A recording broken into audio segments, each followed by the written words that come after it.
زیادہ تر اپنا وقت کہاں گزارا کرتے تھے؟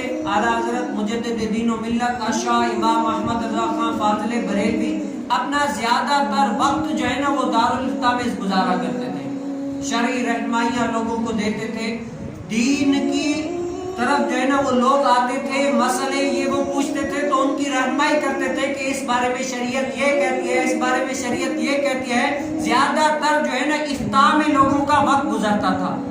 تو ایک مرتبہ جب اعلیٰ حضرت کے پاس بندے آئے، اعلیٰ حضرت کو فرمایا کہ اے امام احمد رضا خان فاضل بریلوی، آپ اتنا بیان کیوں نہیں کیا کرتے؟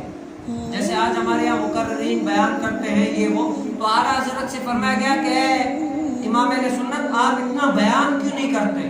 تو اعلیٰ حضرت کا تقویٰ دیکھیے، عاجزی دیکھیے۔ اعلیٰ حضرت نے فرمایا میں کہاں بیان کروں گا، میں ابھی تک اپنے نفس کو ہی واعظ نہیں کر پا رہا، واعظ نہیں کر پا رہا، تو اوروں کو کیا واعظ کروں گا؟ کیا کروں گا؟ میں اپنے نفس کو ہی واعظ نہیں کر پا رہا تو دوسروں کو کیا واعظ کروں گا؟ حالانکہ ایسے تقویٰ گزار بندے، ایسے تقویٰ گزار جن کا پورا جو ہے نا لوگ ڈنکے بجاتے ہیں